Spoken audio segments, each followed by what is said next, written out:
Շատերն աշխատանքի ընդունվելիս լսում են նույն նախադասությունը. սկզբում փորձաշրջան կանցնես, հետո նոր կձևակերպենք։ Ոմանք ամիսներ շարունակ աշխատում են առանց պայմանագրի, հույս ունենալով, որ վերջում կստանան աշխատանք, սակայն հաճախ մնում են առանց վարձատրության։ Մինչդեռ Հայաստանի Հանրապետության աշխատանքային օրենսդրությունը հստակ սահմանում է, փորձաշրջանը չի նշանակում անվճար աշխատանք։ Աշխատանքային օրենսգրքի 91-րդ հոդվածով է նախատեսված, որ փորձաշրջանի ընթացքում աշխատողը ունի բոլոր իրավունքները եւ կրում է բոլոր պարտականությունները, որը նախատեսված է աշխատանքային օրենսգրքով, աշխատանքի իրավունքի նորմեր պարունակող այլ իրավական ակտերով եւ աշխատանքային պայմանագրով։ Հետևաբար աշխատողը իր փորձաշրջանի ընթացքում կատարած աշխատանքի համար պիտի նաև վարձատրվի իր հետ կնքած պայմանագրով սահմանված չափով։ Օրենքը սահմանում է նաև աշխատավարձի վճարման ժամկետը։ Այն պետք է հաշվարկվի եւ վճարվի մինչեւ հաջորդ ամսվա 15-ը։ Եթե գործատուն չի կատարում այդ պարտականությունը, նախատեսված է վարչական պատասխանատվություն։ Առաջին խախտման դեպքում տուգանքը կազմում է չվճարված աշխատավարձի 1/4, իսկ նույն խախտումը 1 տարվա ընթացքում կրկնելու դեպքում արդեն կեսը։ Սակայն ամենամեծ խնդիրներից մեկը շարունակում է մնալ առանց պայմանագրի աշխատանքը։ Շատ գործատուներ աշխատողներին առաջարկում են նախ փորձաշրջան անցնել, ապա միայն պայմանագիր կնքել։ Իրականում նման մոտեցումը հակասում է օրենքին։ Անկախ նրանից փորձաշրջան սահմանվում է թե չէ, աշխատանքային հարաբերությունները կարող են ծագել բացառապես կնքված աշխատանքային պայմանագրի հիման վրա։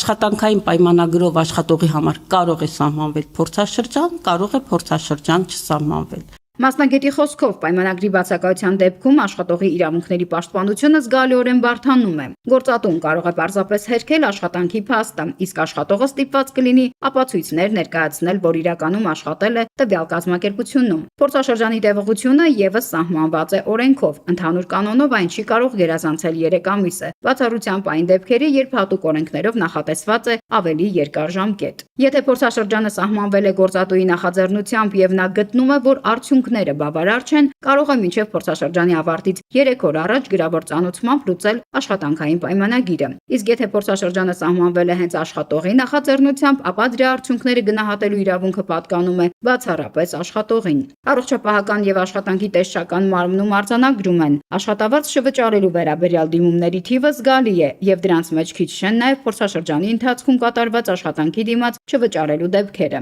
Սակայն շատ աշխատողներ դիմում են միայն աշխատանքից ազատվելուց տարիներ անց, երբ արդեն դժվար է ապացուցել խախտումները։ Աշխատողները կարող են իրենց իրավունքները պաշտպանել ինչպես դատարանում, այնպես էլ դիմելով առողջապահական եւ աշխատանքի տեսչական մարմին։ Դիմումի հիման վրա իրականացվում է վերահսկողություն եւ խախտումներ արձանագրելու դեպքում գործատուին տրվում է կարգադրագիր, սահմանված ժամկետում դրանք վերացնելու պահանջով։ Բացի այդ, կիրառվում են նաեւ վարչական տույժեր։ Մեկ այլ տարածված խնդիր է աշխատավարձի մասնակի գրանցումը։ Դեպքեր կան, երբ պայմանագրում նշվում է 1 գումար, իսկ իրականում աշխատողը ստանում է ավելի բարձր աշխատավարձ կանխիկ։ Սա հետագայում խնդիրներ է ստեղծում արձակուրդայինի, հիվանդության նպաստի եւ վերջնահաշվարկի ժամանակ։ Այս մասով շատ դժվար է ապացույցներ ձեռք բերելը, որովհետեւ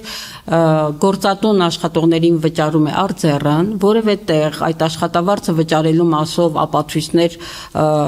արկա չեն լինում եւ միայն աշխատողի խոսքը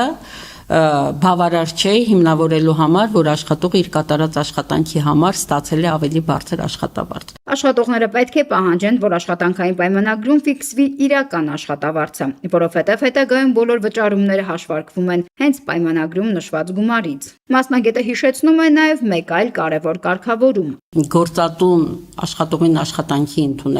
ընդունելու նպատակով կարող է իրականացնել ուսուցում, հա։ Բայց այս ընթացքում օրենսգրքով հստակ սահմանված է, որ այդ տևողությունը ուսուցման կարող է կազմել առավելագույնը 5 ամիս,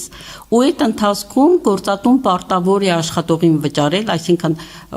այդ անձին վճարել նվազագույն աշխատավարձի չափով գումար 75,000։ Նույնիսկ եթե կազմակերպությունը քաղաքացուն ուսուցանում է աշխատանքի ընդունելու նպատակով, նա չի կարող դա անել անվճար։ Օրենքը նախատեսում է ծառայությունների մատուցման պայմանագիր եւ առնվազն նվազագույն աշխատավարձի չափով վճարում։ Ուսուցման առավելագույն տևողությունը կարող է կազմել 5 ամիս։ Մասնագետի համոզմամբ աշխատանքային իրավունքների լավագույն պաշտպանությունը սկսվում է հենց աշխատանքի առաջին օրվանից։ Ի վերջո փորձաշրջանը նախատեսված է աշխատողի մասնագիտական կարողությունները գնահատելու, ոչ թե անվճար աշխատուժ ստանալու համար։ Իսկ օրենքը հստակ է։ Անկախ նրանից աշխատողը փորձաշրջանում է թե արդեն հիմնական հաստիքում, նրա կատարած աշխատանքը պետք է արժանանա օրինական վարձատրության։